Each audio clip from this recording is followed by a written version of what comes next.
पे था तो ठीक लगभग 8 बजे के करीब हमें उजाले दिखे दिए। ठीक पहाड़ी के कम से कम वो थे 12 से 14 उजाले। तो वो ठीक नदी की तरफ आ रहे थे, क्योंकि 2013 में भी ऐसे ही कुछ लोग नदी की तरफ आए थे। अभी मेरे साथ 24 वर्षीय ज्योति प्रकाश हैं, जो कि त्रिजुगी नारायण के रहने वाले हैं। ज्योति प्रकाश ने भी कई यात्रियों की जान बचाई है। जब ये अपने घर में थे तो रात के समय इनको जंगल में लाइट की रोशनी दिखाई दी। जब लाइट की रोशनी दिखाई देती है तो ये अपने दोस्तों के साथ जंगल में सर्च अभियान चलाते हैं कि कहीं ऐसा ना हो कि केदारनाथ के रास्ते कोई यात्री भटक कर आ रहा हो। क्योंकि यह आभास ज्योति को इसलिए हुआ क्योंकि 2013 के दौरान सबसे ज़्यादा यात्री त्रिजुगी नारायण के रास्ते ही आए थे। उस दौरान त्रिजुगी नारायण के जो गांव के लोग हैं उन्होंने अपने बदन के कपड़े तक यात्रियों की सेवा में निछावर कर दिए थे और अपने चूल्हे में यात्रियों को खाना बनाकर खिला रहे थे। तो ज्योति अभी हमारे साथ है। ज्योति, कैसे पता चला तुम्हें कि यात्री वहाँ से आ रहे हैं?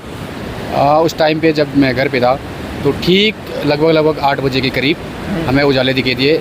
ठीक पहाड़ी के कम से कम वो थे 12 से 14 उजाले। तो वो ठीक नदी की तरफ आ रहे थे, क्योंकि 2013 में भी ऐसे ही कुछ लोग नदी की तरफ आए थे। तो फिर हम 4-5 लोग इकट्ठे हो गए, क्योंकि उस टाइम पे घर पे उतने ही लोग थे, बाकी इधर उधर जा रहे थे। तो हम 4 लोग इकट्ठे हो गए, खाना खुना ले जाके हम फिर नदी की तरफ चले गए। फिर हम जब भी नदी पे गए तो वहाँ पे नदी बहुत उफान पे थी, क्योंकि बारिश दोबारा स्टार्ट हो गई थी। और बारिश जब दोबारा स्टार्ट हुई तो नदी इतनी उफान पे थी कि जो उसका पुराना वाला लेवल था उस तक पहुँच गई थी। तो हम नदी पार नहीं कर पाए। तो हम ठीक 12 बजे वापस आ गए थे, क्योंकि तब तक हमने बहुत कोशिश की, नहीं हो पाया। फिर हम वापस आए और ठीक 12 बजे के करीब हम वापस आने के बाद सो गए। फिर हम अर्ली मॉर्निंग फिर नीचे गए। हमने SDRF को बताया और बाकी प्रशासन को भी बताया। तो उन्होंने भी अपनी टीम भेजी और हमने एक संयुक्त अभियान चलाया और वहाँ पे रस्सी डाल के नदी पार की। SDRF वगैरह सब लोगों ने, बाकी हमारे साथ वाले जितने भी हमारे पूरे गांव के लोग थे उन्होंने। तो उसके बाद ही उनका रेस्क्यू किया गया। वहाँ पे 2 यात्री थे, एक की हालत तो बहुत गंभीर हो गई थी क्योंकि वो नहीं चल पा रहा था। तो रेस्क्यू करने जब आप गए, क्या क्या सामान लेकर गए थे साथ में? खाना भी ले गए थे उनको? हाँ बिल्कुल, खाना लेके गए थे उनके लिए, पानी लेके गए थे घर से। टॉर्च ले जा रखी थी हमने, ताकि अगर उनको दिखाई न दे रहा हो।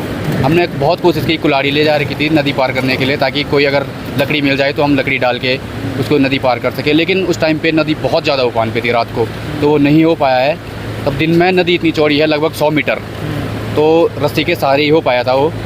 तो दिन में रस्सी लगा कर ही हम उसको वापस ले पाए। रस्सी लगाई, फिर वहाँ से रस्सी बांधी गई, फिर रेस्क्यू किया गया SDRF के साथ संयुक्त मिलके। सभी गाँव वासियों ने उसका रेस्क्यू किया और एक भाई बहुत ही गंभीर हालत में था, तो उसको तो पहले उधर ही जाके खाना खुना खिलाया गया, फिर उसको इधर वापस लाया गया, क्योंकि वो चलने की हालत में बिल्कुल भी नहीं था। और वो दोनों लोग दिल्ली से थे।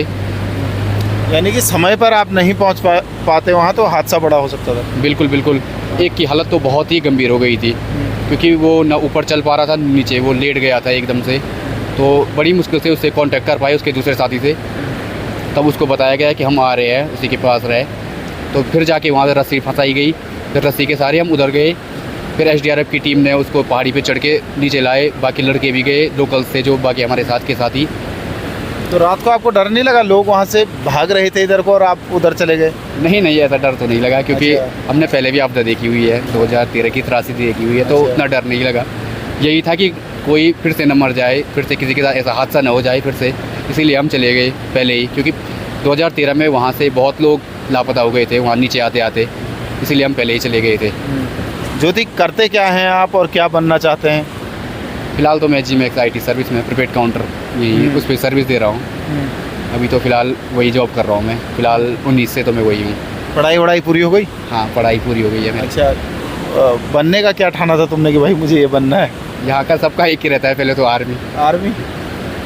उसके तो बाद आप नहीं कर रहे हैं ट्राई? एज गई? एज हो गई है अभी। 24 हो गई है, तो अभी नहीं कर। तो लेकिन देश की सेवा में नहीं जा पाए तो अब समाज की सेवा भी करते हैं? बिल्कुल बिल्कुल। यहाँ हम यात्रियों की हर तरीके से मदद करते हैं। प्रीपेड काउंटर पे रहते हैं, तो उनके साथ कोई धोखाधड़ी न हो किसी भी तरीके से, तो इसके लिए हम वहाँ पे तैनात रहते हैं। उनके सर्विसेज देती है सभी काउंटर हमारा। तो ये ज्योति हैं, उनका कहना है कि वो बचपन से उनका एक एम था कि उनको आर्मी में जाना है, और आर्मी में जब वो भर्ती नहीं हो पाए तो अब वो अपने राज्य की सेवा कर रहे हैं, यात्रियों की सेवा कर रहे हैं। और कई बार आपने सोशल मीडिया पर सुना होगा कि जब वो केदारनाथ की यात्रा पर आते हैं तो उनको सामान महंगा मिलता है, लूट खसोट होती है, स्थानीय लोगों का व्यवहार अच्छा नहीं होता है। लेकिन आपने ज्योति की बातों से ये तो साफ हो गया होगा कि जब रात को पहाड़ों में उनको लाइट, पहाड़ी पर उनको लाइट चमकते हुए दिखाई दी, तो ज्योति ने अपने साथ के लोगों को ले जाकर रेस्क्यू अभियान शुरू कर दिया। भले नदी उफान पर थी, उनका कहना है कि जिस तरीके से 2013 में आपदा आई थी वो दौर भी उन्होंने देखा था, तो उनके दिल में था कि जो यात्री आ रहे हैं इनको नुकसान ना हो, इन यात्रियों को सकुशल कैसे बचाया जाए। इसके बाद वो गांव के लोगों को लेकर जाते हैं, उनको खाना बना कर जाते हैं, साथ में टॉर्च लेकर जाते हैं। लेकिन नदी जब उफान पर थी तो वो सफल नहीं हो पाए। दूसरे दिन उन्होंने कई फ़ोन घुमाए, एसडीआरएफ को अपने साथ ले जाकर सकुशल रेस्क्यू कराया। सोनप्रयाग से दैनिक उत्तराखंड के लिए मनोज चौहान।